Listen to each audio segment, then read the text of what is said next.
Alright guys, today we're going to go over some mistakes that people make when prepping.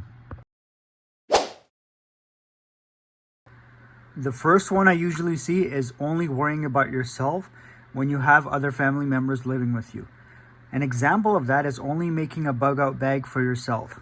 So you have all the gear in it and a few days worth of food and water, but you didn't think that you have a partner and kids or even parents that you need to take care of as well. Your whole family won't be able to live off that one bug out bag. So make sure to have multiple bug out bags and have one for each person who is capable of carrying it.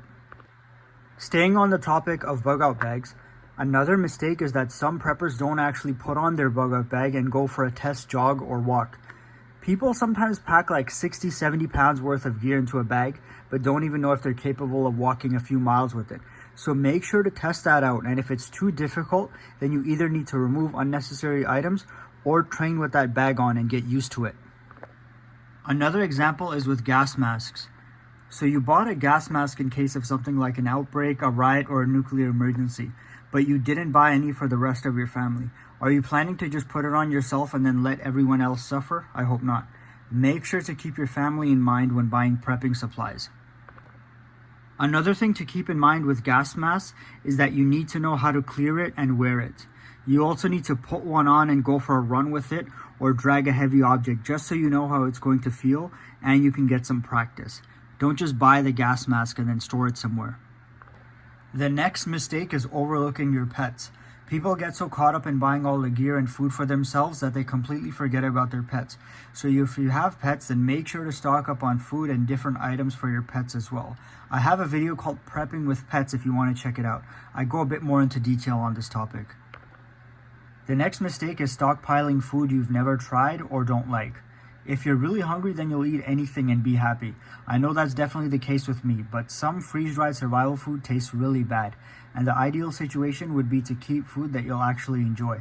So make sure to try small sample packs of the freeze-dried food brand before you buy something like a 3-month supply. Same goes with regular canned food. Make sure to try the food, and only after that should you stockpile large quantities of it. The next mistake I see people make is not testing your gear. So with a lot of survival gear like saws, fire starters, emergency blankets, or any other gear, you need to go out and test it and make sure it's going to function and that it's good quality.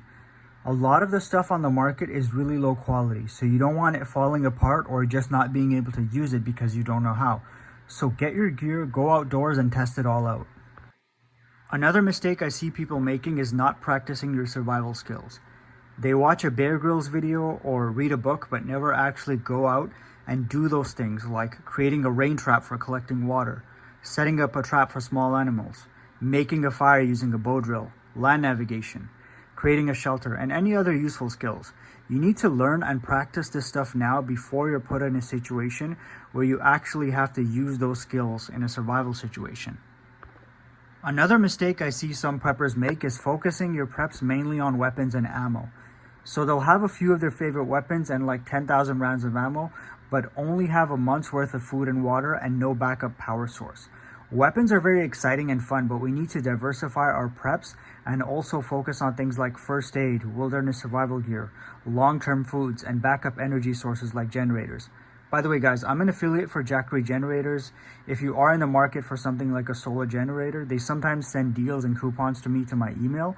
So if you do need one, just send me an email at ontariotactical@gmail.com with your requirement or price range, and I'll forward you the links and deals if there is any. The next mistake I see preppers make is neglecting comfort and entertainment items. Yes, the priority after disaster is going to be survival, and you won't be worried about having fun. But if it becomes a long-term situation, then we're going to have long periods of boredom, and you'll need something for entertainment so you don't go crazy.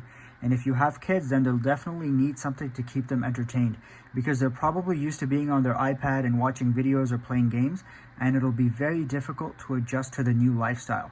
So make sure to stock up on books, playing cards, board games, toys, and other things like that.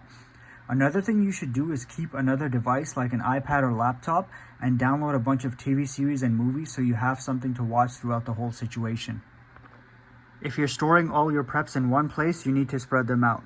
Say you store all your prepping and survival gear at home, and for whatever reason your home gets destroyed, or you're outside somewhere and there's some sort of emergency and you can't make it home. You need to have a good amount of supplies in your car, and you also need to have a separate location where you store some of your preps. I did a full video on this, but you need to have an emergency supply stash somewhere off-site, buried underground, and you need to mark that location so you can access it whenever you need it.